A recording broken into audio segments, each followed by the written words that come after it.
Hey you guys, we're back here with another catalog, and today we're going to be taking a look at this Concord ceiling fan catalog from 2012. And I do believe that besides the earlier Concord things I've got, I think this is probably the last one I have to record because I believe 2013 and up is online somewhere. So anyways, let's go ahead and take a look at this. So here on the front cover, you can see we've got the Roosevelt fan. Not sure what size that is, probably one of the 60 or 72 inch ones. So here it is when you open it up. You've got the Pilot DC 155. That's probably the millimeter of the motor. Here we have got the Deca and the Endeavor. This is the later version of the Endeavor. In the early 2000s and the 90s, they had a different version that was that looked way cooler than that, in my opinion anyways. Here we've got the Malaga Fandelier and also the Aerocruise. That's a really neat design. Absolutely love that. Up next, we have the Eurostar and the Saturn. Next, we've got the Skylark and the Stargate. And by the way, this was the period where Concord's fan line was starting to go down. They started discontinuing all the older, more cool fans. So yeah, this was the time when they started to go downhill. A lot of people ask me when that was, and this is about that time. Here you've got the Fernleaf Breeze, the Ponderosa, and also the Nautica. We've got the Porch, the Boardwalk, and the French Quarter. Don't know why I pronounced that Q so heavily, but I did. Anyways, here we've got the San Marcos, the Rosemount, and the Velour. Here we've got the Roosevelt fans, and I think there might be a smaller one. No, there's not. I think they added that later on. Here we've got the Madison fans.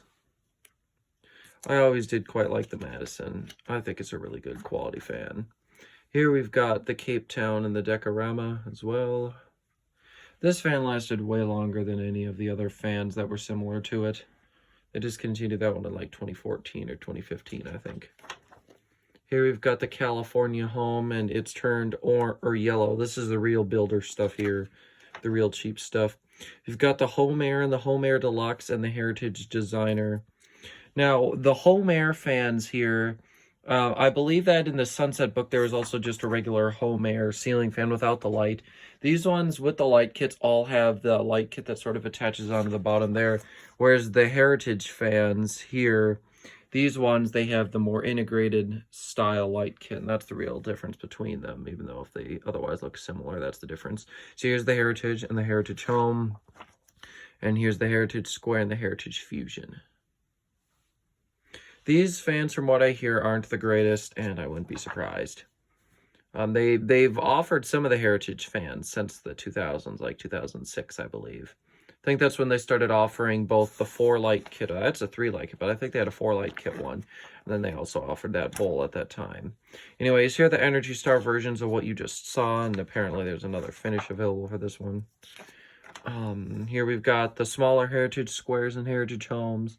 I always kind of liked that this one was 4 blades with the bowl light kit. I actually don't see many 4-blade fans with bowl light kits. So anytime I do, I always kind of like the way that those look. And then we've got the Montego Bay Deluxe. And then we've got the Hugger fans. You have your regular 52-inch without light. You've got 52-inch with Schoolhouse. And you've got 42-inch with either the Bullet or the Schoolhouse light kit. No 42-inch without the light kit, apparently. Then here we've got light kits. They had a really cool selection of light kits and accessories as well, and that was also gone by this point. It's mostly cheap buildery looking stuff now. And then here we've got controls. They still did offer the accessory blades for the Madison. They also introduced or offered them the next year after, but actually they might have even still had a blade set available in 2016, perhaps. If I had a Madison, there's a local store that's got some of those blades and I would buy them, but I don't have a Madison, so there's no need. Here we've just got some of the standard features that they like to market with. Hopefully you guys can read all that. And then here's some of this stuff and some more stuff over here. Here we have all the specifications. More specifications here. Then here's the back where we've got abbreviations and also the index. And then here is the back cover there. And there it says a division of luminance.